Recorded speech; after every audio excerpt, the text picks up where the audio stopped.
sa Kristan ay banal na paglilingkod.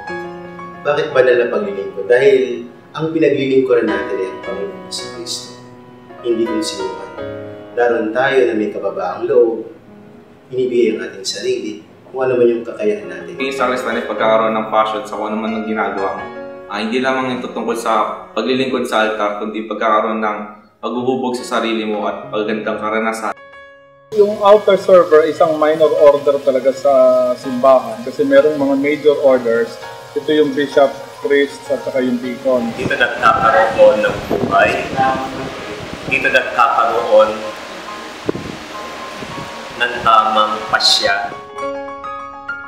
Napaka-importante ng role ng isang sakristan sa loob ng misa sabagat siya'y katulong ng pare sa pagbibigay ng sakramento, pagbibigay at pag-aasikaso sa bawat Kristiyanong nagsisimba o sumasamba. Para sa akin, mahalaga yung mga sakristan dahil dito nasiset yung example, yung mabuting ehemplo para sa mga kabataan. So dito nagiging productive yung time ng mga kabataan imbis na i-spend yung kanilang oras sa computer shop o sa kung anumang bagay. Dito sila magiging responsable, makakapagkakaroon ng oras, makapaglingkod. Ang halaga ng sakristan sa akin bilang isang tao ay pagiging inspirasyon sa mga kapwa kabataan, pagkakaroon ng payak ng buhay, at kaalaman sa kagandahan ng liturhiya ng simbahan. Marami akong natutunan, marami akong nakilala. At higit sa lahat, siguro mas natuto akong maglingkod, hindi lang sa Diyos, kung hindi sa lahat ng mas nangangailangan sa akin. Una, ang akala ko ang pagiging altar server dun lang sa misa naglilingkod. Yung pala hindi.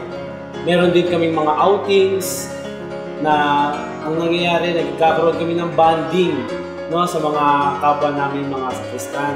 Meron din kaming sports fest, may mga basketball, badminton, volleyball, na ito yung mga nagiging way para hindi lang kami mahubog sa paglilingkod, kundi yung aming brotherhood sa loob ng grupo.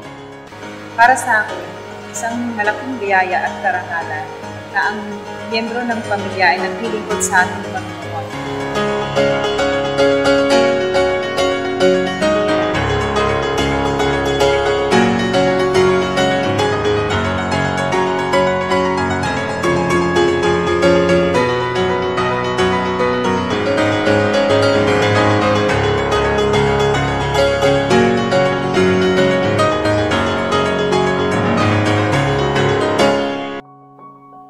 Nananawagan po ako sa mga magulang ng ating mga kabataan, simula elementary, high school o college, hayaan niyo po maglingkod ang inyong mga anak.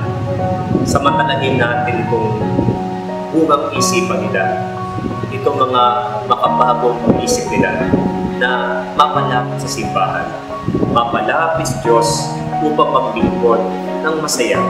Dahil ang sarap-sarap paglingkod na walang bayad, walang ganito sa Panginoon, talagang sinusuklian mo para ang kanyang kaharian ay lumaganap. Kaya mamulit-muli, nananawagan ako sa mga magulang, maging bukas tayo sa ating mga anak sa paglilingkod sa simbahan, sa Panginoon at sa sambayan ng Kristiyano ating nililingkuran.